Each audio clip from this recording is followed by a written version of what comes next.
Sunday's game between Manchester United and Liverpool could hardly have gone any worse for Erik ten Hag. Aside from the calamitous performance by Casemiro, who was substituted at half-time, he then had to listen to Liverpool boss Arne Slot effectively talk through his tactics in a public forum after the game. Now we're going into the first international break of the season. 3 Premier League games in, 2 defeats. There's already talk of Ten Hag's job being under threat, having signed a new contract in the summer. So, Rob, I know you spoke to some of the leadership at United on Sunday. Is his job safe? They say it is. And just a bit of background on it. So we saw Dan Ashworth and Omar Barada in the United boardroom before the Liverpool game. It's important to stress that we saw him before the Liverpool game. There was an expectation that perhaps we would have seen some of the new leadership team on the US tour in the summer. We have done in the past when it's been other people in charge. It's kind of viewed as a more relaxed environment. Their reason for not seeing us on the US tour was that the transfer window was still in full swing. They were thinking about all these deals that they had to do. They didn't want to sort of comment on players who may or may not be coming in, so they wanted to give a bit of breathing space between the transfer window and them talking to reporters, which is why they did it before the Liverpool game, just to kind of explain really I suppose the new era at Man United and how they've approached this first window. So the top line that came out of that chat with Barada and Ashworth was that they are backing Erik ten Hag.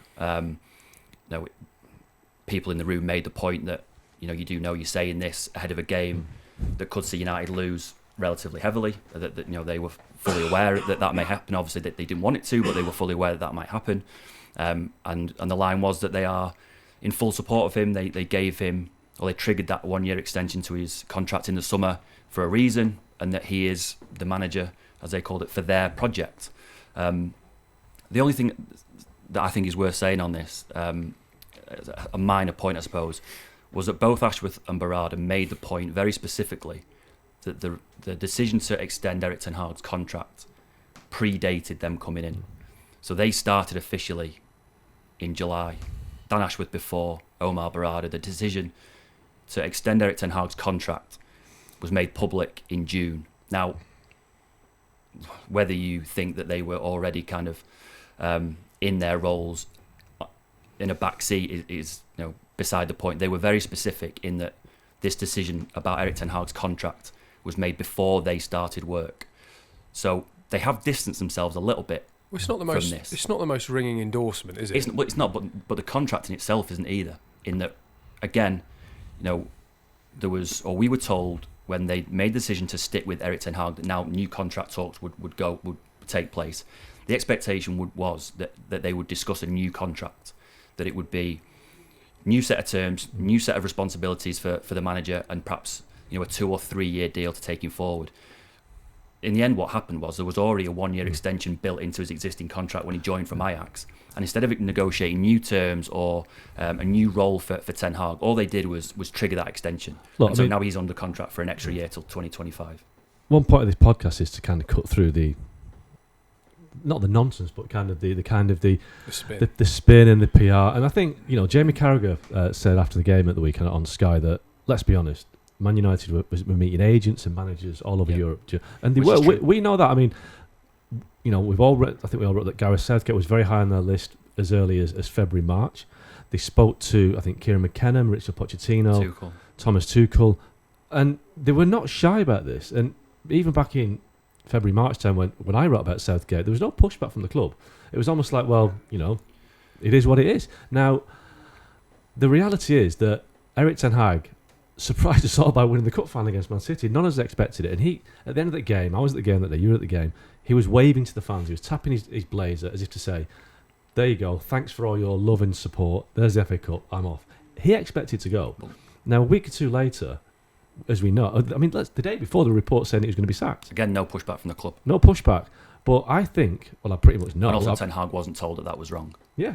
But I've been told since that the ownership was surprised by the strength of feeling towards Ten Hag, and I think they realised that Gareth Southgate was always a hard sell because for whatever reason he's deemed to be England manager, haven't won anything. I think that's very harsh, but still, it was a hard sell at the time. It's an even harder sell when the guy that you're about to sack has just won the FA Cup. So I think INEOS looked at it and thought, we've got a lot of changes behind the scenes this year. We've got Dan Ashworth, Barada coming in, and one thing that was mentioned to me was they can't really make such a significant decision as the new manager without their guys in place. And like you say, Berardi arrived in June. They didn't expect Dan Ashworth to be in place until September at the earliest. That was a very late deal. Exactly. So it was like, well, we've got a lot of change coming. Why add to the churn by getting rid of the manager? Let's kind of the window dressing of this new deal, which wasn't a new deal, it was just an extension. And let's see how we go. Now, as we know, they started badly. He's not the INEOS guy. He's not Berardi's guy. He's not Ashworth's guy. When clubs change ownership or change regime, within a year, it's very, very rare that the manager stays. I think that Ten Hag is on thin ice already. They might say it is. That was before the game against the weekend, so we'll see. No one at the club is denying that this is a very difficult relationship now between Ten Hag and the new ownership. Now, Dan Ashworth, when we spoke to him on Sunday, was very, very keen to stress that they have got on. He said they've got on very well for the last 8 weeks and they've played a full part together in this transfer window. But there are people at United who are viewing this relationship. The way they've put it, it's like a married couple where one party's had an affair, and now they're trying to get back together. They're trying to make it work. There's no denying, though, that is a very, very difficult thing to do. Ten Hag is fully aware that they went out, like you said, to speak to a load of other managers, and for a number of different reasons, arrived back at Erik Ten Hag. And you're right, because I bumped into someone after walking out of the cup final, actually, at Wembley, someone who's close to Ten Hag, and actually said to him, "This is great, great chance for Erik to stay now." And he went, "Nah, I don't think so. I think that's, what a way to end, but no, I don't think so." At some stage, I think it, to do with a number of different factors, they've arrived back at Erik Ten Hag. And you're right, because of that uncertainty, there is a doubt now about Erik Ten Hag's job every time they have a negative result, because the two things that cost managers' jobs are new owners who come in and want their own man and poor results. And at the moment, Ten Hag is dealing with both of those things. I also think that, obviously it's now a case of how much pressure is there going to be on him. In a way, the international break is great because it means that, he's not got another game that he could lose in 3 days' time. And look, that's Southampton. Is it Southampton away? Yep. They've got, that's what if they don't win that. It's horrible. It's an absolute... It's looted because you have to win, and if you don't win, you... Yeah, but I think it puts a lot of pressure on Ten Hag more than is sort of standard in these scenarios, to have a pundit like Jamie Carragher basically publicly state what has been written. It's not new information, but I think when there's paper talk and there's stuff that we write and there's things that there's sort of a degree of separation from that. But I think when you're covering that game in that capacity, and they're interviewing the managers, they're speaking to he stood on the pitch saying it at Old Trafford. I think it brings it into a different perspective for a lot of the audience, a lot of the supporters who can now effectively take that as fact, which is not to say they wouldn't believe us and they'd believe Jamie Carragher, but I think there's probably some people who would in that situation. And do you know what I mean? I think it's a different voice, and it's certainly, I don't know. But it's now become an accepted part of the conversation around Ten Hag. That they wanted another manager in the summer. Whereas I think before Sunday, it felt as though, yes, there are people who are saying that. Yes, it's been written in a lot of places. We've said it on our site. Both of you guys have been across that story from the get-go. But when you've got someone with that profile in the stadium, covering the game, effectively stating that as fact, it is putting Ten Hag under huge pressure in the eyes of the watching public. And Jamie Carragher does a column for The Telegraph at the weekend. I thought it was a really good column, and it's something that hadn't really occurred to me, but when you read it, it's obvious that it's right. He said that this feels like the end days of Brendan Rodgers at Liverpool. Now, Brendan Rodgers at Liverpool went into his final season with a dispute, kind of a play dispute over it in terms of recruitment, that Liverpool wanted to sign Roberto Firmino, he wanted to sign Christian Benteke, and they signed both. They didn't really want Benteke, but they wanted to back the manager. Now, this summer we've seen at United, they've brought in some of Ten Hag's targets and some of the club's targets. It's almost like a twin approach. But the point that Carragher made was that the winds of change were already there, and Brendan Rodgers was sacked by the October international break. Now, Erik Ten Hag, Man United have got 7 games now between now and the October international break. So they'll come back after this international break, Southampton away. 7 games. Now, he's got Manuel Ugarte from PSG. That is the big signing, because that means that the Casemiro problem is solved to a certain extent. Hopefully, he's the final piece of the jigsaw in many ways. Now, Manuel Ugarte, the poor guy that he is, has got massive pressure on there to be this saviour, and he probably isn't. But Ten Hag has to make it work now. And if in those 7 games United don't turn it around. They've got some tough games. Southampton away, Aston Villa away, tough game. They've got Champions League games. I think they've got a Fenerbahce just after the international break, the October international break. I think Erik ten Hag is now in a situation where he's got 7 games to save his job. It might sound ridiculous, but if in the next 7 games the situation is as bad as it is now, Gareth Southgate by then will have been on a 3-month holiday. He knows Dan Ashworth very well. He knows Dave Brailsford very well. He's a big part of the INEOS project. Now, right from day one when I wrote about Gareth Southgate at Man United, I was bombarded with, that's rubbish, you're just saying that because you like Southgate. It's not, we write what we're told, not what we want. And that's what, this kind of misconception sometimes. Mm-hmm. Now, I'm not saying here that Gareth Southgate was the Man United manager in October. I'm not saying that, but he's available. People at the club like him. They're clearly not sold on Ten Hag. And if in the next 7 games it doesn't work, then the difficulty they had after the FA Cup final because he just won a trophy will have gone, because by October, if they're 10th in the table, then... Well, and again, I think Jamie Carragher's really, really good, by the way, just for the record. But I think one of the good point he made as well is Arne Slot already has got changes, patterns of play you can see in Liverpool in 3 games. And I remember Postecoglou was the same last year. Straight away you came in at Tottenham and you thought, okay, this is a different team, and you can see the ideas that might not be working all perfectly, but you can see there is an absolute coached methodology with largely the same group who are now trying to do something different. You still watch that team, United, and you still think it's just a collection of individuals, and you're hoping that somebody's going to do something. Could have been day one. I can't. That's the thing I can't understand about Sunday, is that we saw at the end of last season with the Palace game, that humiliation, the 4-0, that they were just far too open. Palace sprinting through midfield, Casemiro all over the place, having to cover huge amounts of space. And then after Palace, he made this really conscious decision to be more compact, be harder to break down, almost play a little bit on the break. They had a couple of decent results. Newcastle at home, which could have gone the other way, but was Brighton away. Brighton were struggling at the end, but they still went there and won and beat City. And all of a sudden, you play Liverpool at home, and those same problems are there again.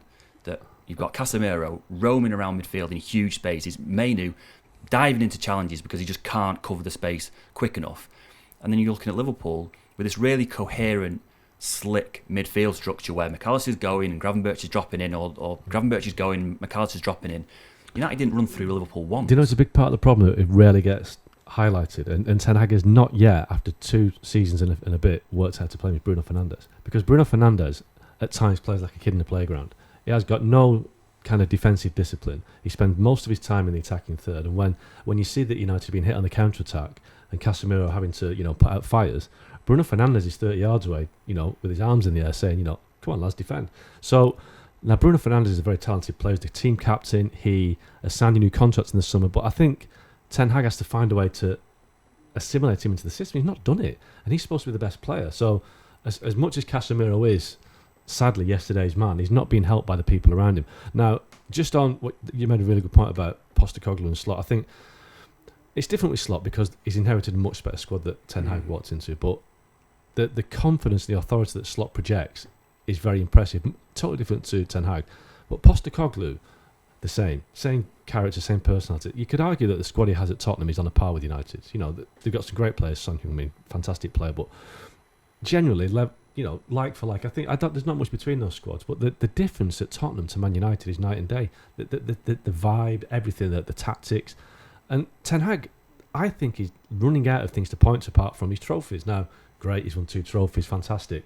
But let's not forget, they finished bottom of the easiest Champions League group they ever had last year, behind Copenhagen and Galatasaray. They finished 8th in the Premier League. 8th. But he's talking the trophies. Should we, to flip it on its head though, should we say, well look, when Højlund comes back, when Ugarte gets up to speed, De Ligt has had a few games, should we be saying, actually, if he's got his fully fit squad available, the squad that they've tailored over the course of the last 2 months, should we be judging him then rather than now? See, I know that you said just then that you think that Ten Hag has got seven games to save his job, and I understand where you're coming from with that. I think that INEOS have got to stick with him now. They had a chance in the summer. They had, there would have been no massive fan reaction if Ten Hag had lost his job. I think there would. I don't think there would. People would have understood it. There would have been. Obviously, it depends who comes in, but there wouldn't have been people. Sensible Man United fans would have gone, oh, Yeah, maybe I wanted Ten Hag to say, but I can understand if we finished 8th, that's not good enough. It was easy to keep him. On your point, who would they have got? I think that was the issue. They did want Southgate, but Southgate was an impossible one to do because England were in the Euros and sort of right to the final. United's first game was the day after in Oslo, so the timing didn't fit. And he wouldn't discuss it. Exactly. So I was also told that a lot of managers who they spoke to were a little bit apprehensive because of the new structure that was being put in place. The managers that they spoke to were told that you'd have to answer to Barada, Ashworth and Wilcox in the main, and then they would make a decision, and then that decision would be put to a committee above them, which would be Radcliffe, Brailsford and Joel Glazer, and then that decision would either be seen through or scrapped. And someone like Thomas Tuchel looked at that after the problems he'd had at Bayern and went, that's too much. I'm not happy with how many hoops I've got to jump through, because ultimately I'm the guy that's going to get hired and fired on the result. Tuchel doesn't fit their profile. No. Great manager that he is. It's sad to say, but he doesn't. They will want somebody who'll fit in that that kind of organism, I guess, and work into that approach. And I think McKenna was probably not ready for it. Pochettino, I think there was a few concerns that he was not very flexible with his backroom stuff. He always sets the same backroom stuff everywhere, and I think United wanted more control over that. Other ones that were in the mix, De Zerbi was in the mix. Again, there was concerns about De Zerbi. It tailed off very badly at Brighton. Now he's at Marseille. Set fire to things at Brighton, didn't he? Yeah, so there was no obvious kind of off ramp, as they say. No, so it was easy to keep Ten Hag, but believe me, Jim Ratcliffe is a very ruthless guy. He's made that clear with the change that he's made behind the scenes with getting rid of lots of people from the job. If it's not working with Ten Hag, his patience is way for thin as it is. I just think that you've got to see it through now. I think that you had a golden opportunity to change if you wanted to. You've triggered his extension. Obviously, it's not the new deal that perhaps we all thought was going to happen. Ten Hag, none of the recruitment responsibility was taken off him in the summer. He played a full part in recruitment. We saw the players that he's had in the past have come in. All these players arrived with Ten Hag's sign off. Once you do that and you spend so much money and you put such a public show of faith in him, you have to see it through now, I think. But can he really survive another season where they're 6th, 7th, 8th, getting beaten heavily home and away by the biggest teams? Well, that's the question. What is your threshold of pain, I suppose? I mean, you've seen it at close hand at Arsenal. It works at Arsenal because Edu and Mikel Arteta and Josh Kroenke, who kind of runs the club for his dad, they are a unit. But Arteta was their guy, and they backed him on that basis, haven't they? And I think Ten Hag, as he's not the INEOS guy, will never have that kind of support. That's why it works at Arsenal, because everybody knows the project or the philosophy, and it works. Until United get a manager that is the appointment of the owner, the regime of control, I think we're going to have this kind of uncertainty. I think the other thing about Arsenal is the ownership have been flexible to mould the sort of decision-making team around the manager. They, without going back through the whole history of it, when Arsene Wenger was there and he was sort of the autonomous figure, they then appointed 9 new department heads that were supposed to strip all of the kind of autonomy away from the manager, and it was supposed to be a much more sort of collective decision-making process. But as Arteta came in and sort of said, well, actually, we need to streamline this, and it's kind of gone back to the head coach who works with just one or two, the sporting director and Edu and Josh Kroenke and Per Mertesacker, who heads up the academy. They're kind of the decision-makers with Tim Lewis, who then goes to the board. So there's only about 4 or 5 people who are involved in it, and it just feels, again, perhaps if we're relating this slightly back to Chelsea with United, but all these kind of, let's be honest, INEOS don't fully run the club, right? There's still the Glazers involved as well. So you've kind of got the two families are still part of it. The two sort of, I wouldn't call them warring factions, but the two families with the two different visions, and a manager's got to sit in the middle of all that somewhere. And at Chelsea, they found it very difficult when you've got the Bowley and the Egbali sort of two sides of it. And with INEOS and with the Glazers, it feels as though it's a bit of a similar situation brewing there.